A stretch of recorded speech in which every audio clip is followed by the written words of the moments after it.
Tanggal 25 itu harusnya momen bahagia, notifikasi transfer masuk, tapi banyak karyawan justru langsung cemas. Di kepala sudah antre tagihan listrik, cicilan, dan jatah buat orang tua. Kerja tiap hari, lembur kadang, tapi kok rasanya aset jalan di tempat, tabungan segitu-segitu aja. Dan wajar kalau kamu takut, uang ini terlalu berharga buat hilang gara-gara salah langkah di pasar saham. Masalahnya, banyak orang malah kejebak perangkap market timing, kayak ngejar bus di Jakarta. Nunggu harga turun dulu biar dapat murah, tapi begitu turun beneran, malah takut beli karena khawatir turun lagi. Pas harga naik, baru panik pengen masuk tapi sudah ketinggalan.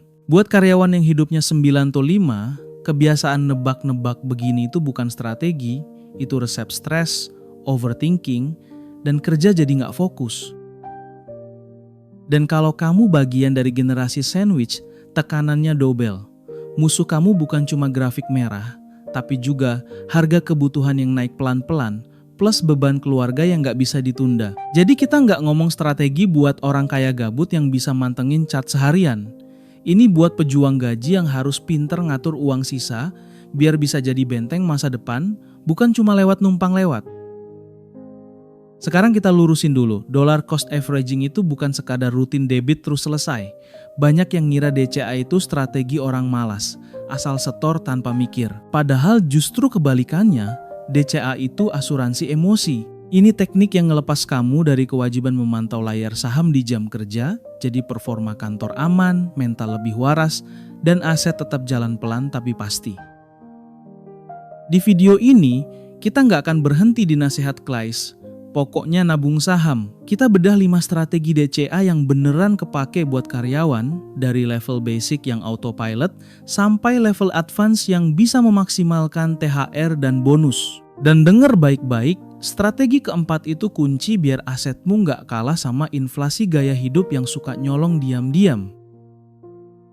Sebelum masuk, aku lempar satu pertanyaan. Pernah nggak kamu rutin investasi setahun tapi hasilnya malah minus?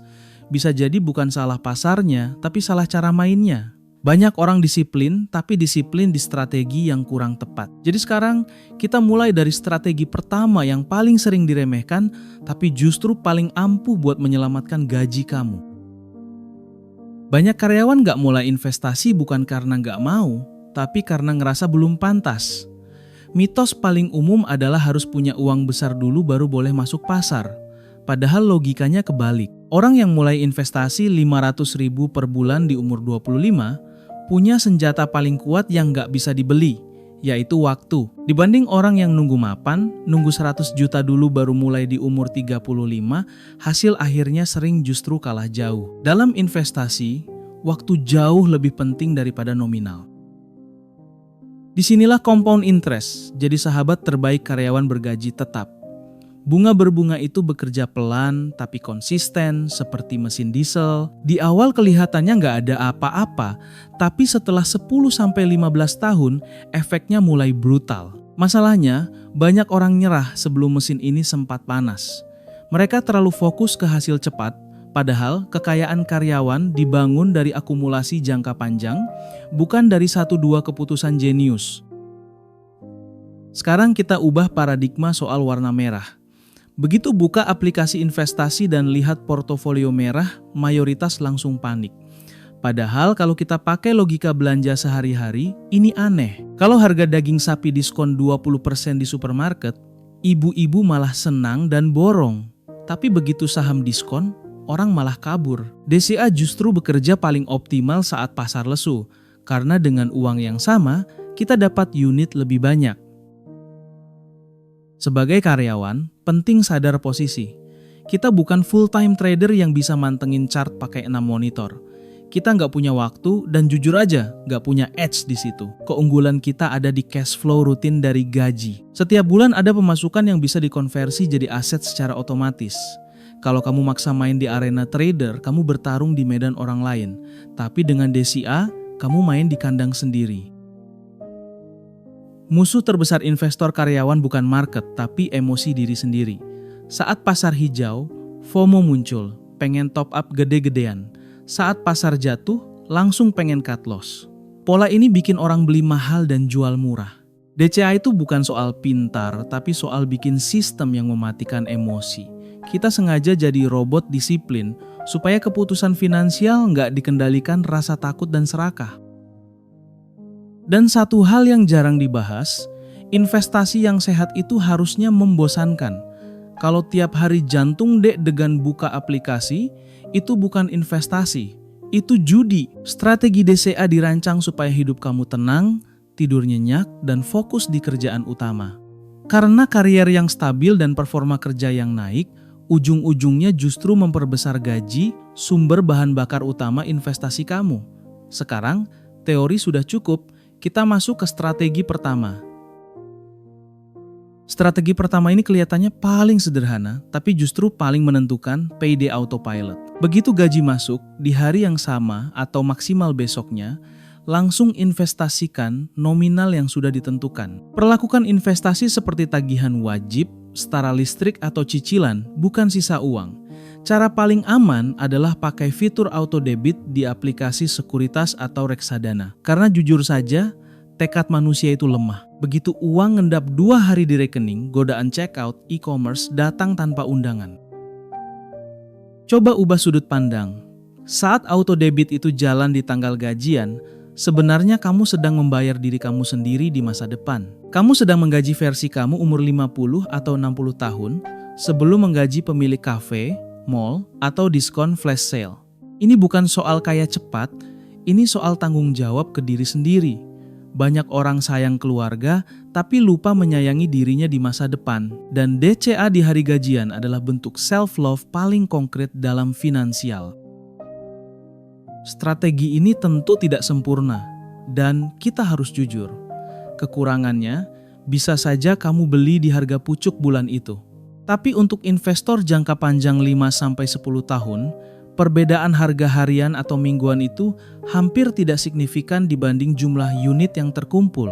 Fokus utama strategi ini bukan harga, tapi konsistensi dan volume aset. Karyawan menang bukan karena beli paling murah, tapi karena tidak pernah berhenti beli. Strategi kedua cocok buat kamu yang merasa beli sebulan sekali terlalu ekstrem, weekly split. Caranya, jatah investasi bulanan dibagi menjadi 4 bagian dan dibelanjakan mingguan.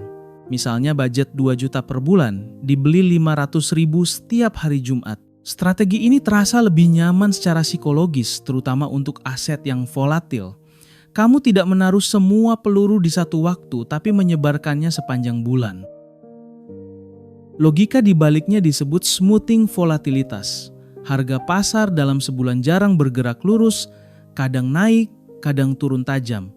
Dengan pembelian mingguan, kamu mendapatkan harga rata-rata yang lebih halus. Ini sangat cocok untuk saham teknologi atau kripto seperti Bitcoin dan Ethereum. Tapi strategi ini kurang relevan untuk instrumen super stabil seperti reksadana pasar uang karena biaya dan effort tambahan tidak sebanding dengan pergerakan harganya. Bayangkan 2 orang, Budi dan Ani.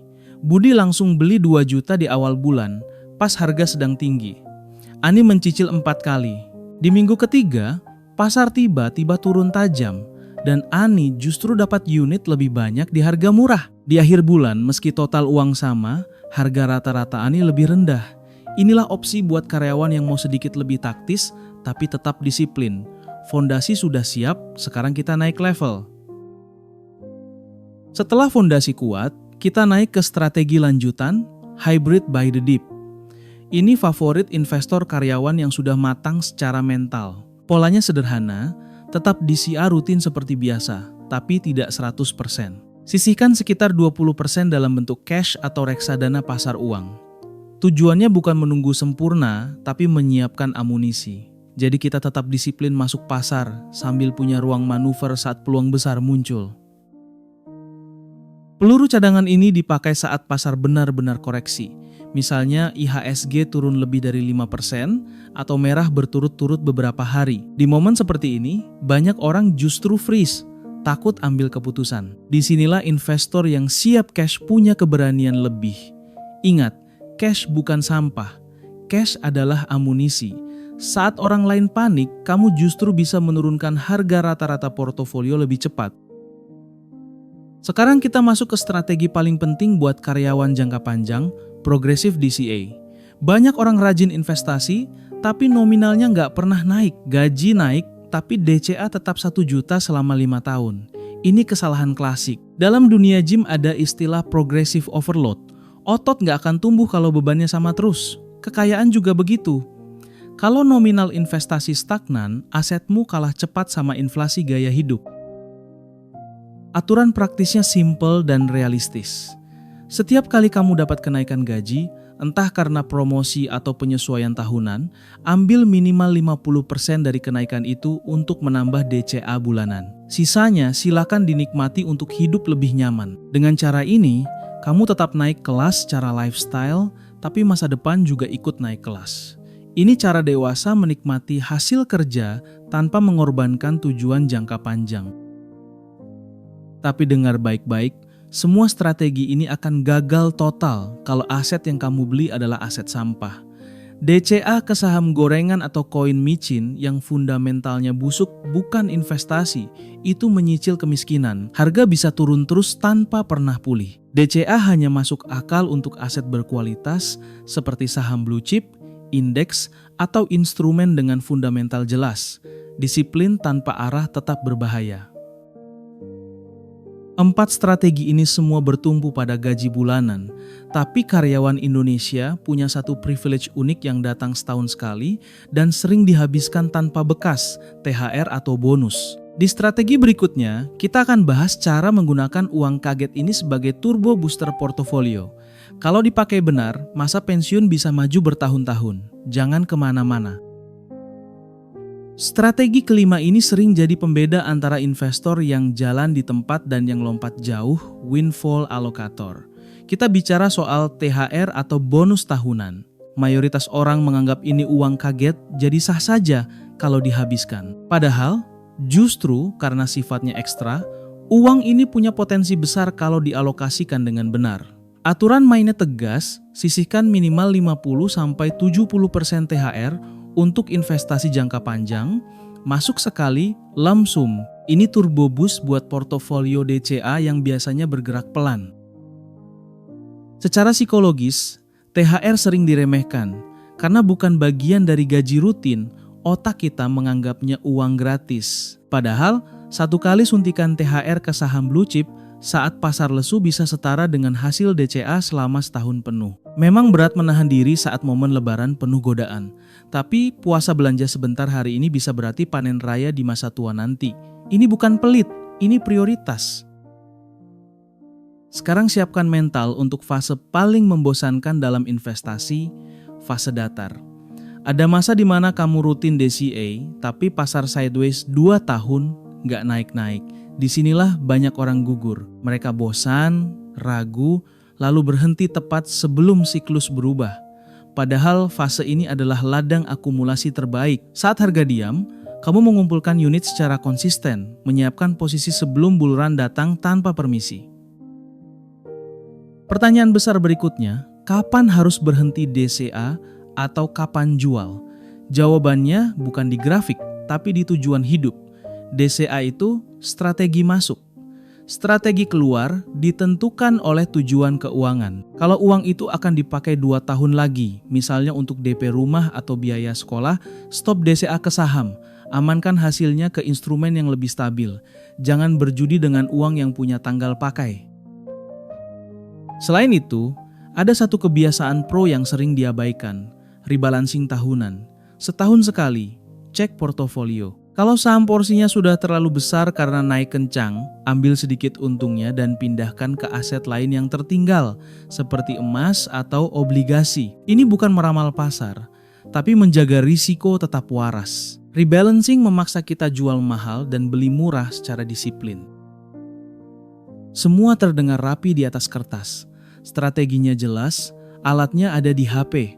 Tapi faktanya, 90% orang tetap gagal membangun aset. Kenapa? Karena ada satu faktor yang sering diremehkan, dan tanpa ini, 5 strategi tadi cuma jadi teori. Di penutup nanti, kita bahas satu kata itu. Kata yang menentukan apakah kamu benar-benar sampai tujuan atau berhenti di tengah jalan. Sekarang kita rangkum semuanya dengan cepat supaya benar-benar nempel di kepala. 5 strategi yang kita bahas adalah: pertama, payday autopilot, investasi langsung di hari gajian. Kedua, weekly split, cicil mingguan untuk meratakan harga. Ketiga, hybrid buy the dip, disiplin rutin tapi tetap siap peluru. Keempat, progressive dika, menaikkan nominal seiring naiknya gaji. Dan kelima, windfall allocator, memanfaatkan THR dan bonus sebagai turbo booster. 5 strategi ini bukan teori elit, tapi sistem praktis buat karyawan. Di atas semua strategi itu, ada satu filosofi besar yang harus kamu pegang. Time in the market selalu lebih penting daripada timing the market. Kekayaan bukan dibangun dari tebakan jenius, tapi dari kesabaran panjang. Warren Buffett pernah bilang, pasar saham adalah alat transfer uang dari orang yang tidak sabar ke orang yang sabar. Sebagai karyawan, kesabaran adalah senjata utama kita, bukan kecepatan jari atau feeling sesaat. Dan ingat kenapa semua ini kita lakukan, bukan untuk pamer saldo atau flexing di media sosial. Kita melakukan ini untuk kebebasan, untuk memutus rantai generasi sandwich, untuk bisa menyekolahkan anak tanpa utang, untuk bisa bilang cukup tanpa takut besok makan apa. Uang bukan tujuan akhir. Uang adalah alat untuk hidup yang lebih bermartabat dan tenang. Sekarang aku kasih tantangan konkret. Pilih satu strategi dari 5 tadi, terutama nomor 1 atau nomor 5, dan jalankan tanpa putus selama 12 bulan ke depan. Nggak peduli nominalnya besar atau kecil. Jangan ganti-ganti strategi di tengah jalan. Konsistensi setahun penuh akan mengajarkan lebih banyak daripada 100 video motivasi. Simpan video ini dan datang lagi tahun depan untuk lihat sejauh apa kamu melangkah. Sebelum kita tutup, aku pengen dengar dari kamu. Dari 5 strategi tadi, mana yang paling realistis dengan kondisi gaji kamu saat ini? Atau mungkin kamu punya cara sendiri yang selama ini works? Tulis di kolom komentar. Diskusi kayak gini bukan cuma bantu algoritma, tapi bantu sesama karyawan belajar dari pengalaman nyata. Terakhir, ingat satu kalimat ini. Menjadi kaya itu hak, tapi mengelola uang itu kewajiban. Jangan tunggu sempurna, jangan tunggu mapan. Mulailah dari yang kecil, mulailah dari sekarang. Saya dari Cash Up. Stay smart, stay invested. Sampai ketemu di video berikutnya.